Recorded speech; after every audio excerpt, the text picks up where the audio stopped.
Ang mga magsasaka ang tunay na bayani ng ating lipunan.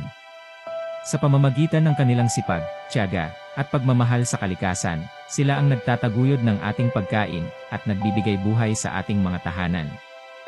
Sa bawat umaga, sila'y gumigising ng maaga upang magsaka at magtanim.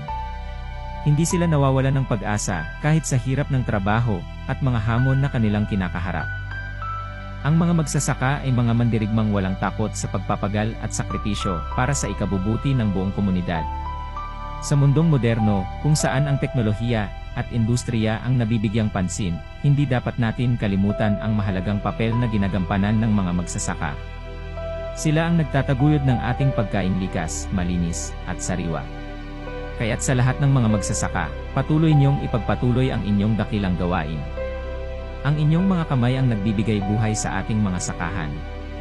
Ang inyong dedikasyon at sakripisyo ay nagpapamalas ng tunay na kahalagahan ng pagiging isang magsasaka.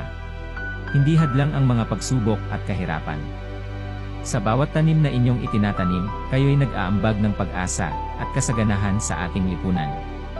Ang inyong tagumpay ay hindi lamang para sa inyong sarili, kundi para sa lahat ng mga taong umaasa sa inyong mga produkto. Naway palakasin pa natin ang suporta at pagkilala sa mga magsasaka. Bigyan natin sila ng tamang halaga at respeto na nararapat sa kanilang mahalagang kontribusyon sa ating lipunan. Magkakasama tayo sa paghubog ng isang lipunang may pagkakaisa at pagkalinga sa mga magsasaka, sapagkat sila ang mga tunay na nagpapakain sa atin. Mabuhay ang mga magsasaka!